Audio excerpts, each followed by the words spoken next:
I'm P, I'm 21 years old, and I live in Miami, Florida. I grew up in Kingston, Jamaica, where homosexuality was criminalized. My people, my culture had a difficult time accepting who I was, that I wasn't worthy of being, that I wasn't normal, that I wasn't of the land, of the culture, of the people. So I grew up in isolation, I grew up in fear, I grew up fearing for, my life. But I also survived, and I also, resisted by waking up. This idea that coming to the US is, this liberating act for immigrants of the global South, right? That I could come to America and be free. 2016 was, of course, the year that our current president was elected to the office. It became very difficult for me to sit with the fact that the country that I felt was going to be a place of my freedom became a place of further oppression and further pain and trauma.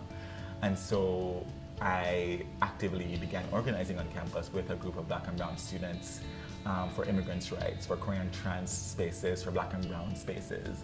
The work that I do in Miami is really about how are we building the support systems, how are we building the networks to support each other, to feel safe, to address violence when it does happen. And at the core of that is the fact that queer and trans people, we have an urgency of survival that we are constantly facing, right? Going outside, leaving our homes, going to work, just being in the world is an act of balance for us. But at the same time, our narratives, our stories, our struggles aren't the forefront of movements for climate justice, social justice.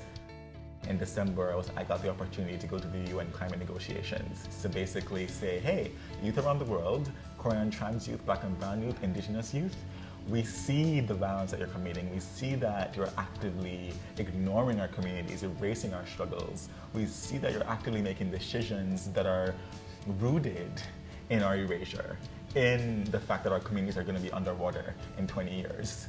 It can often feel isolating to be a queer and trans person in spaces that aren't meant for us. But at the same time, know that there are spaces out there that are built for you, that are meant for you, that are created for you, and that you're gonna find them, and they're gonna hold you, they're gonna love you, they're gonna welcome you, they're gonna support you in ways that you never could have imagined or dreamed of. And that's what Pride is about. Pride is about, recognizing that the general society isn't rooted in understanding us, but at the same time, we're creating spaces for us. Community events for us. We're creating spaces where we can be alive, where we can embrace our fluidity, our queerness, our transness, our messiness, and just be us. And so you'll find those spaces. Those spaces will come to you, and you'll find them. Hang in there. Communities will change, people will change, society is changing, the world is shifting, and the places that you call home, that don't feel like home, may be able to be home one day.